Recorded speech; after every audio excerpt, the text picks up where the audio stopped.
been working together since like you signed up like late March. So we really started going in April. March 24th. Right. And not so, that I remember that. Or yeah, anything. not that that day is important or anything like that. But so we really got going in, I would say about April, right? That's when we started getting that like real world, like feedback and stuff like that. And so in the first 90 days, like I went through like your numbers that you sent me, and I love that you track your numbers. A lot of people don't know their numbers, and you should 100% know the revenue you're doing on a monthly basis. If you don't know that because you're scared to look at it, you have to face that head on and figure that out. Which is really scary. It took me a while to face the numbers. It's painful. You know what I mean? If things aren't going the way you want them to, but you have to look at that stuff. Yeah. So the first month, I think you did about 10K, right? 11. Yeah. 11. Yeah. But who's counting?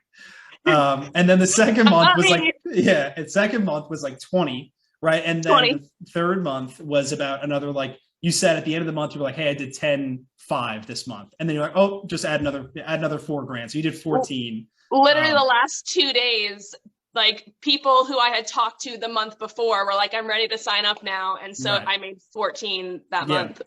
So I think that you were close to like 45 or something like that, or 40K the first couple. So forgive me, I just did a promo post where I said 50. Maybe I'm lying a little bit, but it was 45, but like who's counting? Who's counting? Yeah, it was $45,000. So what do you think has been the biggest difference? Because if you look at the previous month, 3 months to us starting together versus the 3 months after, you had 6K in those 3 months and then 45K.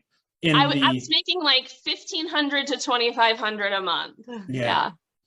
And so like, what do you think has been if you had to like try and really drill down, what do you think has been like the main thing that's shifted in your business that's allowed you to kind of like open yourself up to be able to do this?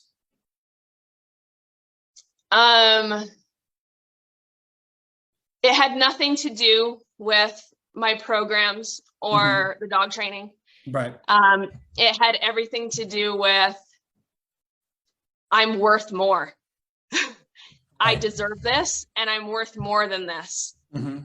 And that's a different journey for every person. For me, it was overcoming a crap ton of personal issues ever since I was born. It still is an ongoing journey. We almost canceled this call today because of it. Right, exactly. Today almost didn't happen. Yeah, I have like people over like replacing pipes in the basement. Yeah, it's like, but I'm glad we did this today. But so the other for me it was go ahead.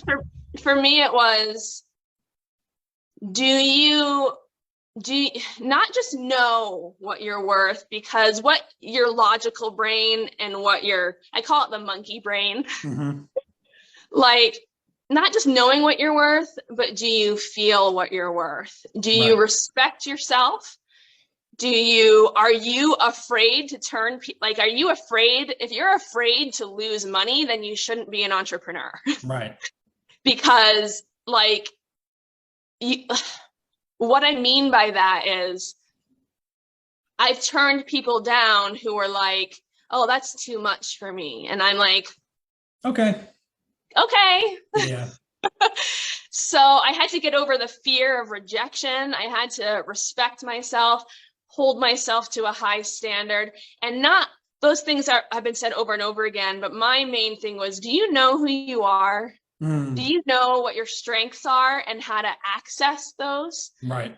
Do you know what your weaknesses are, and are you okay with making friends with them? Because you'll never, my experience, right, and I'm open to change, is you're not going to overcome your weakness in a second or years. Yeah. But can you make friends with it?